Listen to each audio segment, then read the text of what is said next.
제가 8회째 지금 주기도문 사경에 인도를 하고 있는데 저 혼자 생각해봐도 너무 독재 아닌가 그런 생각이 들어요. 그래서 목사님께 이제 그만해도 안 되겠습니까 하고 몇 번 말씀드렸는데 저기 아직 안 끝났다고 계속해서 이렇게 하나님 인도하신 데까지 이렇게 했으면 좋겠다 해서 제가 순종하는 마음으로 오늘 또 섰습니다. 제가 이렇게 주기도 강해를 사경을 계속 인도하다 보니까 이제 주기도 각 강구마다 이렇게 하게 되었어요. 이렇게 이제 1강구, 2강구 이렇게 쭉 하다가 보니까 지난번에 우리 사경회 때 일용할 양식에 대해서 제가 말씀을 드렸어요. 그래서 오늘은 용서에 대한 말씀을 드리려고 합니다. 일용할 양식을 줍시고 우리가 우리를 용서하는 것 같이. 그래서 여기에 우리 잘 아시는데도 고대도 하나님이 사랑하시는 섬에 찾아오신 용서의 하나님에 대해서 말씀을 드리려고 합니다. 이미 서론적으로 칼기출라프에 대해서나 주기도문이 왜 이렇게 번역돼서 제가 여기 섰는 그런 배경들은 말씀드리지 않겠습니다. 용서에 대한 부분이 오늘의 말씀의 주제이기도 합니다. 칼기출라프가 이 땅에 주기도문을 최초로 번역해 줄 때 아마 용서의 하나님, 용서의 복음을 주고 싶었던 것 같습니다. 그래서 그것이 확실했고 용서에 대한 그 말씀이 얼마나 기독교의 정신이고 기독교의 참된 복음의 진리인 것인가를 우리는 알게 해줍니다. 예수님께서 이 땅에 오셔서 이렇게 하나님 나라 복음을 전파하실 때에 그때 당시에 운동이 여러 가지가 있었습니다. 말하자면 이스라엘 해방운동, 그래서 바바라를 중심으로 했다든가 또 그리고 세례 요한의 운동, 그 세례 요한 운동은 용서가 아니라 세례 요한은 회개하라, 하나님 나라가 가까웠다, 회개와 심판을 주로 한 운동을 펼쳐 나갔습니다. 근데 예수님께서 하신 그 운동은 용서와 사랑 운동입니다. 그래서 예수님께서 공생의 사역에 70번씩 7번씩 죄를 용서해라. 또 그리고 예수님께서 십자가에서 마지막 운명하시면서 그 마지막 말씀 가운데 아버지여 저들의 죄를 용서하옵소서, 용서에 대한 말씀, 그리고 또 뿐만 아니라 탕자의 비유에서도 그 용서에 대한 말씀이 죄인을 용서하신 하나님의 그 사랑에 대해서 말씀하고 있습니다. 또 주기도문 마태복음에서 나오는 부분이나 또 용서에 대해서 누가복음에서 분명히 용서에 대한 부분을 확실하게 이렇게 말씀을 한 것을 누가는 기록을 했고, 근데 마태복음에 보면 누가복음과 조금 다르게 주기도문 마지막에 이렇게 용서에 대한 부분을 또 말씀을 하고 두 절을 또 거기에 기록을 하고 있습니다. 이처럼 용서에 대한 기독교의 복음의 참된 그 정신을 마태도 누가도 또 다른 복음서의 마가에도 그렇게 복음에도 표현을 하고 있습니다. 이렇게 용서에 대해서 우리는 왜 그래서 이 용서의 복음이 이렇게 소중한가, 용서의 복음을 왜 이렇게 우리는 하나님 앞에서 함께 이 말씀 안에서 하나님의 나라를 이루어가야 될 것인가 할 때 그 용서는 사실상 신학적이고 성서적이고 또 주석적인 여러 가지들을 제가 이 시간 이야기할 수 있겠습니다만은 제가 용서에 대해서 이 시간 말씀드릴 수 있는 것은 용서는 하나님께서 우리에게 전폭적으로 아무 대가 없이 주셨다는 것입니다. 그리고 그 용서를 하나님께서 먼저 말씀이 육신이 되어 이 땅에 오셔서 그리스도를 통해서 실천하셨고, 그리고 우리에게 그 용서를 실천하라고 하시는 것입니다. 그러니까 영어로 말하면 give and take입니다. 그러니까 용서를 우리에게 먼저 주셨고 그리고 용서를 하라. 어떻게 보면 이 말씀을 우리에게 주실 때 그 용서에 대한 말씀을 그래서 적극적으로 우리에게 용서에 대해서 이야기할 때 마태복음 6장 14절에 너희가 사람의 과실을 용서하면 너희 천부께서도 너희 과실을 용서하시려니와 너희가 사람의 과실을 용서하지 아니하면 너희 아버지께서도 너희 과실을 용서하지 아니하리라. 이 말씀 보면 용서에 대해서 먼저 적극적으로 한 절을 먼저 전반부에 말씀하시고 또 후반부에 또 이렇게 말씀을 하시면서 용서에 대한 결론을 주기도 이후에 이렇게 맺어 가시는, 얼마나 용서가 참 이렇게 소중하고 하나님이 직접 우리에게 이 땅에 자신의 몸을, 육신의 몸을 입고 오셔서 우리에게 주신 용서, 그 용서가 바로 예수님의 삶이었고 예수님의 모든 정신에 또 이 땅에 하나님 나라를 증거하는 모든 것의 전부였습니다. 그래서 그 용서, 우리는 그래서 예수님의 용서를 닮아서 적극적으로 또한 소극적으로 어떤 부분에서 용서가 우리의 삶이 되어야 한다는 것을 우리는 이 시간 깨달아야 될 것입니다. 용서, 하늘의 만왕의 왕이신 예수 그리스도가 이 땅에 오신 그 용서, 우리 이렇게 비유해 볼 수 있을까요? 어떤 임금이 이렇게 이제 자기를 어렸을 때부터 이렇게 어릿광대를 하면서 키워준 광대가 있었습니다. 근데 그 광대가 임금이 이제 성장해서 계속해서 이제 임금을 즐겁게 해주다가 갑자기 임금이 아주 소중히 여기는 도자기를 깼습니다. 그러니까 임금이 그냥 화가 나가지고 당장에 죽여라. 이렇게 벌써 이 어릿광대는 너무 이제 그게 사형에 해당할 만큼 그만한 잘못을 저질렀다는 걸 알고 그저 엎드려 있었습니다. 그런 동안에 임금이 좀 생각을 해보니까 이것 좀 자기가 너무 갑자기 한 것 같아서 이렇게 안 되겠다. 내 어릿광대를 어렸을 때부터 나를 키워줬는데 또 키우면서 이렇게 도와줬는데 나를 웃게 해줬는데 나를 즐겁게 해줬는데 어떻게 살려줄 수 있는 방법이 없을까? 용서할 방법이 없을까? 하다가 어릿광대한테 그랬어요. 내가 너를 지금 일단 사형을 선고했는데 어떻게 살려줄 수 있는 방법이 없다. 근데 이제 시간을 좀 줄 테니까 오늘 해가 저물 때까지 용서에 이렇게 네가 어떻게 사형을 받을 수 있는 그 방법에 대해서 한번 생각해 봐라. 그렇게 이제 기회를 줬어요. 그러니까 이제 이 어릿광대가 이제 생각을 하고 해가 저물어서 이제 다시 돌아왔어요. 돌아와가지고 이제 임금 앞에 섰습니다. 그럼 어릿광대한테 어떻게 죽을 사형당할 방법을 생각해 봤느냐 하니까 어릿광대가 한다는 말이 임금님 너무 은혜가 너무 참 크십니다. 저를 사형을 처하실 때 언제 제가 이제 사형을 당하느냐면 늙어 죽을 때까지 살게 해주시고 사형을 그때 처해 주십시오. 이렇게 했다고 합니다. 어떻게 보면 임금이 그런 기회를 준 거죠. 오늘 우리가 살아가는 날 동안 참 만왕의 왕 되신 예수 그리스도가 우리에게 삶을 살아가는 일생 동안 우리가 나이 들어서 세상을 떠날 때까지 우리의 모든 잘못들을 용서해 주시고 또 용서해 주시며 그리스도 안에서 정말 용서를 우리에게 주신 것처럼 다른 사람들을 용서하라고 하시는 그 용서를 우리는 실천할 수 있는 귀한 교훈이 담겨 있다고 봅니다. 예수 그리스도의 용서, 왜 용서해야 되냐? 예수님 이 땅에 오셔서 친히 우리를 위해 십자가에 죽으시고 우리 죄를 용서해 주셨기 때문에 하나님이 우리에게 용서해 주신 것처럼 우리도 용서해야 된다는 이 놀라운 사실을 우리는 깨달을 수 있는 이 시간 될 수 있기를 바랍니다.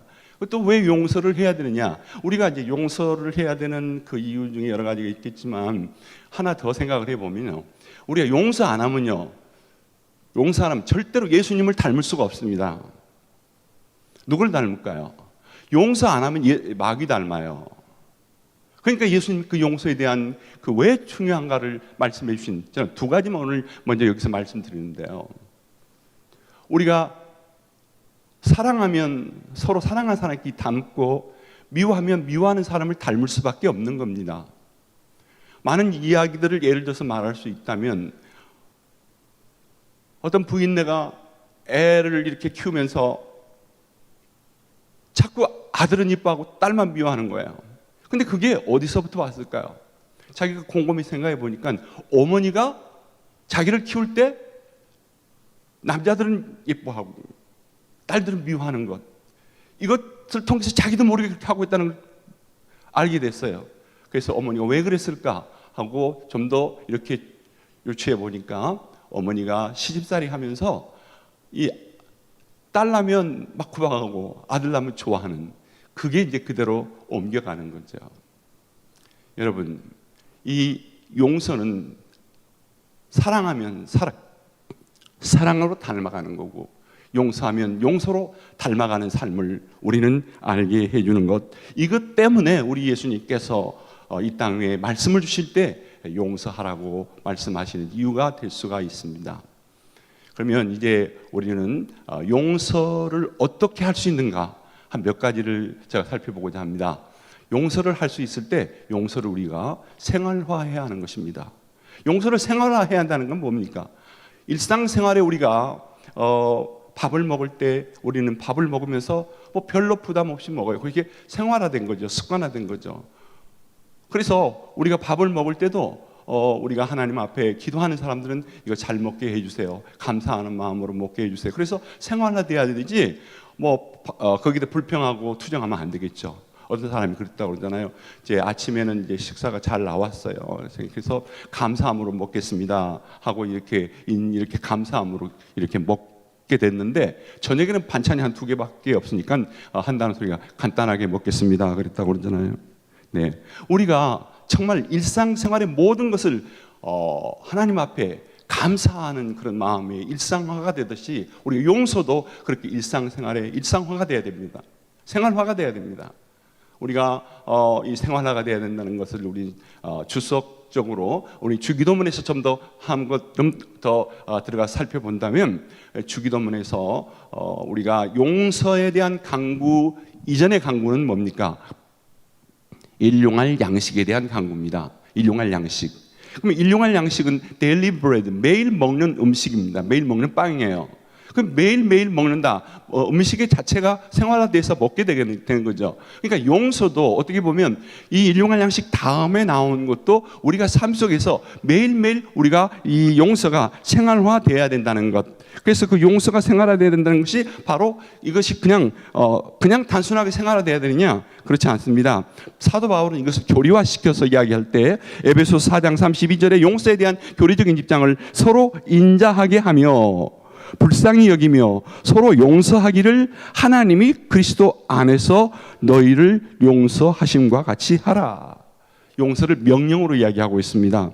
그래서 우리가 하나님 앞에 용서를 한다는 것은 생활화도 돼야 되겠지만 이것을 명령으로 알고 용서를 습관하고 생활하는 것을 우리가 매일매일 그렇게 하나님 앞에 드리는 그런 삶이 바로 주기도문을 통해서 우리가 주기도문을 실천하는 삶의 순종함이 되고 그 일을 통해서 그 용서를 통해서 하나님의 나라가 우리를 통해서 이렇게 확장되어 가는 것입니다.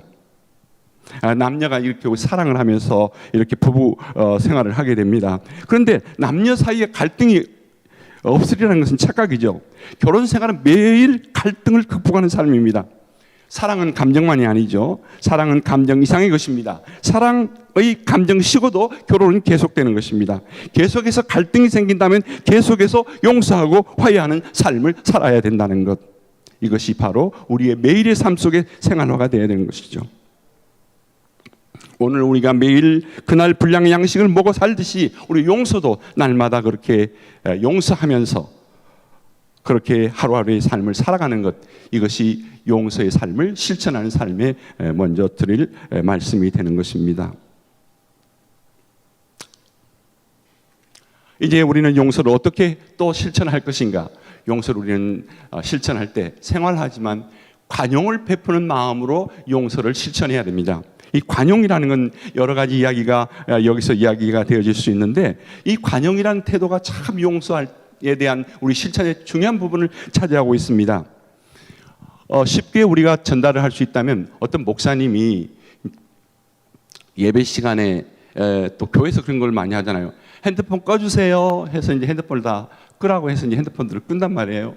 근데 갑자기 이제 목사님 말씀을 계속 전하고 있는데 갑자기 핸드폰 소리가 따르릉 하고 울렸어요.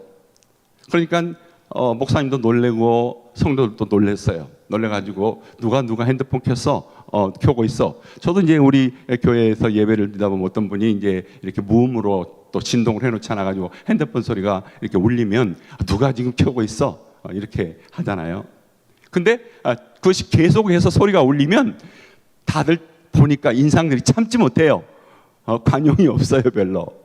그리고 누가 이 예배 시간에 저렇게 무음으로 안 해놓고 진동을 안 해놓고 저러놨어. 벌써 그건 용서하지 못하는 감정이 올라오는 거죠. 관용을 베풀지 못하는 거죠. 그러니까 우리가 간단하게 이 관용을 늘 베풀겠다라는 이 관용하는 마음의 자세를 가지면 언제나 용서할 수 있는 삶의 비결이 되어질 수 있는 것입니다. 그래서 이제 그 목사님이 이제 이렇게 핸드폰이 이렇게 울리니까 이제 이렇게 누가 있어 하다가 보니까 목사님이 가만히 보니까 자기가 안 했어요. 자기가 무음으로 안 해놓은 거예요. 그래서 핸드폰 소리가 목사님 호주머니에서 나는 거예요. 그러니까 목사님이 참 재밌어요. 목사님이 핸드폰을 딱 꺼내가지고는 착 이렇게 들고는 이제 수답을 시키고 과는 무음으로 만들고 한다는 소리가 하나님 지금 예배 중이거든요. 예배 끝나면 통화하십시다. 그러고 이제 핸드폰을 껐다고 그러잖아요. 여러분 우리는 목사님에 대한 우리의 신자들로서의 관용, 또 목회자는 목회자로서 신자에 대한 관용, 용서해야 될 부분들이 많이 있어요. 저도 이민 목회를 한 40년 전체 전도사 생활부터 한국에서 쭉 이렇게 미국에서까지 목회를 해서 40년 이상을 해봤는데요. 45년 정도. 근데 저가 관용을 베풀지 않으면 당장에 유치장에 갈 사람들 있었어요. 근데 그걸 관용을 베풀고 용서하니까 저가 안 해도 다른 사람을 통해서 결국 감옥에 가더라고요. 그러니까 정말 목회자나 우리 서로 성도들의 삶 속에서 어떤 상황이 있든지 관용을 베풀 수 있는 그런 용서의 길 우리가 실천해야 되지 않겠나 그렇게 봅니다. 어떻게 보면 요셉을 우리가 알잖아요. 요셉의 그 관용, 형들 앞에서 그 관용을 베푸는 그런 마음. 형들이 벌벌 떨고 있을 때 당신네들이 나를 팔아서 이곳에 온 것이 아니라 하나님이 나를 이곳에 먼저 보내셨다고, 당신들을 위해서. 절대 주권자 하나님을 믿는 요셉에게는 이런 관용의 마음이 있었습니다. 하나님 앞에 사는 사람 우리들, 절대 주권자인 하나님을 모시고 사는 우리들에게 삶의 관용, 예수 그리스도가 이 땅에 오셔서 또 베풀던 용서의 삶의 실천을 통해서 관용이 우리에게 두 번째로 지혜로 우리에게 인도해 주시는 말씀의 교훈입니다. 이제 세 번째로 말씀을 드릴 수 있다면, 세 번째로 우리 어떻게 이 용서를 실천하고 살아야 될 건가? 이 용서는 훈련되어야 돼요. 제가 기도 운동, 주기도 기도 운동을 하고 있고요. 하하하 하나님 땡큐 운동이라고 하고 있는데, 주기도 기도 운동은 주기도를 통해서 항상 회개하고 성령 충만하고 또 그 성령 충만한 삶을 통해서 우리가 또 하나님 앞에 이렇게 헌신하고 회개하고 성령 충만하고 지상명령에 순종하고 성취를 위해서 우리가 함께 헌신하는, 이게 이제 사도행전 2장 38절에 이하에 또 사도행전 전체의 맥락을 갖고 사도행전 교회를 만나게 하게 하는 사도행전 운동을 기도 운동으로 펼쳐 나가고 있는데요. 하나님 땡큐 운동이라고 하는 것이 뭐냐면 데살로니가전서 5장 16절부터 19절까지 말씀인데, 항상 기뻐하라, 쉬지 말고 기도하라, 범사에 감사하라, 이는 그리스도 예수 안에서 너희에게 향한 하나님의 뜻이니라, 그렇게 말씀했어요. 자, 우리가 감사를 빼앗아가는 것이 누굽니까? 마귀입니다. 우리에게 불평을 주죠. 왜 그렇습니까? 용서하지 못할 때 가장 큰 이유가 나와요. 우리가 용서하면 얻는 그 기쁨은 우리가 그 정말 너무나 엄청난 것을 체험할 수 있게 됩니다. 성령의 열매 중에서 기쁨은 우리가 사랑 희락 두 번째 열매입니다. 우리 이 방송을 청취하는 분들께서 혹시라도 내가 용서하지 못함으로 기쁨을, 감사하는 마음을 빼앗겼다면 예수 그리스도의 이름으로 다시 되찾기를 바랍니다. 용서하면 됩니다. 용서하면 감사할 수 있어요. 용서하면 기뻐할 수 있어요. 그리고 항상 뭐죠? 항상 기뻐하라, 쉬지 말고 기도하라. 기도해야 돼요. 우리는 회개의 기도를 하는 거죠. 용서하는 자에게는 회개의 기도가 필요하죠. 용서받을 자에게 회개의 기도가 필요하죠. 기도는 모든 것들을 용서함 받을 수 있는 가장 유일한 길입니다. 그리고 이제 감사하게 되죠. 항상 기뻐하라, 쉬지 말고 기도하라, 범사에 감사하라. 그래서 저는 항상 기뻐하라를 하하하, 그리고 쉬지 말고 기도하라. 우리 하나님께 기도하잖아요. 그래서 하하하 하나님, 그리고 감사하는 영어로 뭐죠? 땡큐. 그래서 하하하 하나님 땡큐. 항상 기뻐하라, 쉬지 말고 기도하라, 범사에 감사하라. 근데 우리는 거기까지만 생각하는데요, 절대 하나님 말씀은 그걸로 끝나지 않습니다. 용서는 뭡니까? 용서는 철저하게 하나님의 뜻입니다. 항상 기뻐하라, 쉬지 말고 감사하라, 범사에 항상 기뻐 쉬지 말고 범사에 감사하라. 이는 그리스도 예수 안에서 너희에 향한 뭐라고 그랬어요? 하나님의 뜻이라고 그랬어요. 하나님 뜻이라고요. 그러면 주기도문에서 뜻이 하늘에서 이루어진 것처럼 땅에서도 이루어지다라고 말씀했는데, 용서하는 사람은 바로 주기도문에서 그 뜻에 대한 하나님의 뜻을 땅에서 이루는 삶을 사는 거예요. 그러니까 주기도문 우리가 연구해 보면 용서에 대한 거나 뜻에 대한 거나 일용할 양식에 대한 거나 모든 강구들이 서로 이렇게 연결된 것처럼 다 연결돼 있어요. 하나님 아버지 앞에서 사는 삶이 제대로 살지 못했을 때는 우리가 하나님 예수 그리스도를 회개하는 것, 그래서 하늘에 계신 우리 아버지 앞에 잘못된 것을 회개해야 되죠. 성령 충만함, 마찬가지예요. 이게 지금 항상 기뻐하라, 쉬지 말고 기도하라, 범사에 감사하라, 이는 그리스도 예수 안에서 너희에게 향하신 뭐라고 그랬어요? 하나님의 뜻이니라 그랬는데, 그 뜻의 다음에 나온 말을 우리는 다 잃어버려요. 그건 설교도 안 해요. 그 다음에 무슨 말이 나올까요? 하나님의 뜻이니라 다음에 나오는 말이 더 중요해요. 성령 충만하라고 그렇게 써요. 성령 충만하지 않으면 결코 감사할 수 없어요. 성령 충만하면 기도할 수 없어요. 기뻐할 수 없어요. 하나님 뜻을 절대로 이룰 수가 없어요. 용서할 수가 없어요. 그러니까 하하하 하나님 땡큐 하면서 여러분이 어떤 분노가 치밀어 오르고 어떤 억울한 일을 당해도 어떤 슬픈 일을 당하는 그런 참 비참한 그런 참 용서받지 못해서 내가 그런 삶을 살지라도 하나님 앞에 성령 충만하면 그 모든 것을 성령 충만을 통해서 하나님의 뜻을 이루는 용서에 대한 진정한 삶을 이루는 우리 모두가 될 줄로 믿습니다. 고대도에 오신 용서의 하나님은 오늘 우리에게 이 메시지를 주고 계시는 것입니다. 또 우리는 용서에 대해서 하나만 더 생각해 보겠습니다. 언어의 진실함으로 용서해야 됩니다. 이 언어에 대한 진실함으로 용서하기 못하니까 결국 그것이 성령님께서 허락하신 용서가 아니죠. 성령 충만해서 하는 용서가 아니에요. 감사가 없는 용서예요. 진정한 기도가 없는 용서예요. 진정한 기쁨이 없는 용서예요. 그러니까 용서한다는 소리가 어쩌면 제게 잘못이 있을지 모르겠습니다만 만약 제게 잘못이 있다면 하는 식으로 이렇게 용서하는 것 바람직하지 못합니다. 성령님이 하시는 일이 아닙니다. 성령 충만해서 하는 용서가 아닙니다. 가령 그래요. 뭘 별거 아닌 것 가지고 그러십니까? 혹은 저도 잘 모르겠는데 그렇게 되었네요. 뭐 그렇다면 안 됐습니다. 혹은 뭐 그런 걸 다 가지고 별걸 다 걱정하십니다. 너무 염려 마십시오. 제가 다 알아서 처리하겠습니다. 이처럼 잘못된 고백으로 죄를 가볍게 하거나 상대방을 무색하게 하고 황당하게 하는 그런 용서는 용서가 아닙니다. 많이 있습니다. 저는 당신이 생각하는 꼭 그런 사람은 아닌데 어쩌다 그렇게 됐어요. 그 말은 뭡니까? 당신도 잘못은 한 것도 있지 않습니까? 그래서 진짜 잘못한 것을 다 인정하지 않고 자신에게 있는 것이 아니라 상대방에도 책임이 있다고 하는 그런 용서를 구하면 결코 거짓된 용서입니다. 용서는 진실된 언어로 성령 충만하여 하나님의 뜻을 이룰 수 있는 용서를 구할 때 그 기도가 뜻이 하늘에서 이루어지는 것처럼 땅에서 이루어지는 진정한 용서를 하나님 앞에 드릴 수 있는 줄로 믿습니다. 이제 마지막으로 용서를 하면 축복이 됩니다. 용서를 하면 축복이 되는데 첫째로 용서하면 마음이 평안해져요. 건강해질 수 있어요. 치유를 받을 수 있어요.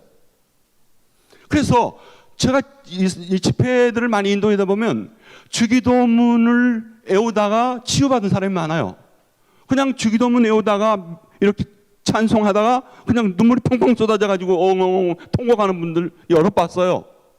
실제로 그런 이야기들이 많은데 어떤 부인네가 어떤 여인이 정신병원에 입원할 정도로 그런 많은 고통을 느끼고 암까지 이렇게 고통을 받는 사람이 있었어요. 근데 실제로 정신병원의 절반인 환자가 어떤 사람들이냐? 용서하지 못해갖고 분이 쌓여가지고 그래서 심장병이 걸리고 다른 병까지 전이돼가지고 이렇게 고생하는 사람들이 많다고 그래요. 근데 어떤 여인네가 이제 이렇게 너무 고통스러워서 목사님한테 와서 상담을 합니다. 목사님, 제가 이렇게 너무 힘들고 어렵습니다. 저를 위해 기도해 주세요. 목사님 가만히 상담을 하다가 이야기를 해보니까 이 여인이 20년 전에 양부모로부터 성학대를 받은 거예요. 그러니까 그것이 그 다음부터 우울증이 생기고 그리고 이게 암까지 된 거예요. 그때 목사님께서 주기도문을 같이 함께 외우고 주님께서 용서하신 것처럼 우리도 그 사람을 또 양아버지 용서할 수 있었으면 좋겠다고 그렇게 하면서 이제 요한 1서 1장 9절에 나타난 말씀을 가지고 함께 기도했어요. 만일 우리가 우리 죄를 자백하면 저는 미쁘시고 의로우사 우리 죄를 사하시며 모든 불의에서 우리를 깨끗게 하실 것이요 하는 말씀으로 확신을 주면서 주기도문 한번 다시 이렇게 하는데 용서에 대한 부분이 나올 때 그냥 팍 울음이 쏟아져 터진 거예요.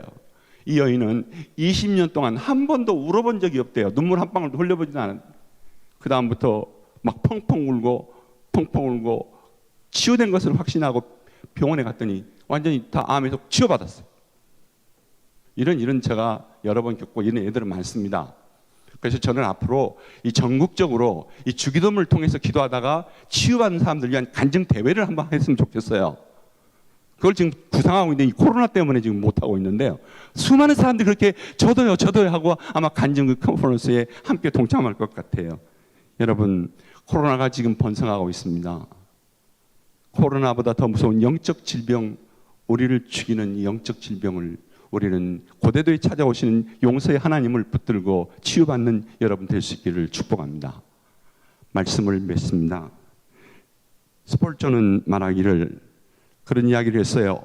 만약 주기도를 하는 사람이, 하늘에 계신 우리 아버지 용서를 기도하는 사람이 용서하지 않고 그 기도를 한다면 그때마다 자기 자신에게 나는 죽었습니다, 나는 죽을 수밖에 없습니다 하는 사형 판결문을 자기가 읽는 것과 똑같다, 그렇게 말했습니다.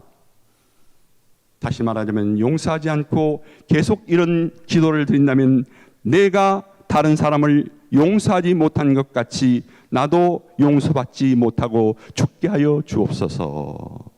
내가 다른 사람을 용서하지 못한 것 같이 나도 용서받지 못하고 죽게 하여 주옵소서 라는 기도가 된다는 것입니다. 얼마나 무서운 말입니까? 이 자리에 계신 여러분, 이 방송을 청취하신 여러분, 예수 그리스도를 나의 구주 하나님으로 영접하셨습니까? 예수님 여러분 안에 살아계신다면 먼저 용서하십시오. 예수님이 여러분을 용서해 주신 것처럼, 용서의 손을 잡아주신 것처럼 먼저 손을 내밀 수 있기를 바랍니다. 그때 우린 천국에서 용서함 받은 자로서 우리는 함께 손을 내밀며 나아갈 수 있고 천국에서 기쁨을 누릴 수가 있는 줄 압니다. 오늘 대한민국을 저는 미국에서 오래 살다가 한국에 와보니까요, 한 6년 됐는데 은퇴하고, 우리 한국 미움공화국 같아요. 미움공화국. 지금 일본하고도 지금 올림픽 또 이렇게 이제 대통령 지도자들이 이렇게 서로 만나서 화해를 좀 했으면 좋겠는데, 제가 지도자라면 그러면 좋겠어요. 여러분들이요, 대한민국 백성들이요, 우리 이제 일본을 용서합시다. 이제 용서할 때가 됐지 않습니까? 이 한마디 하면 얼마나 좋을까, 그런 생각이 들었습니다. 정치적으로 미워하고 또 그것이 결국 패를 가르고 나라를 분열시키고, 북한 땅에 있는 백성들을 위해서도 우리가 함께 용서를 서로 그 지도자를 위해서 나눈다면 통일에게 나는 멀지 않을 줄로 믿습니다. 저는 주기도 운동을 하면서 살리자 주기도, 사랑하자 주기도, 신난다 주기도를 저는 외칩니다. 뭐라고요? 살리자. 마틴 루터는 주기도는 최대의 순교자라고 그랬습니다. 한국교회 지도자들 중에서도 주기도가 죽었다고 그럽니다.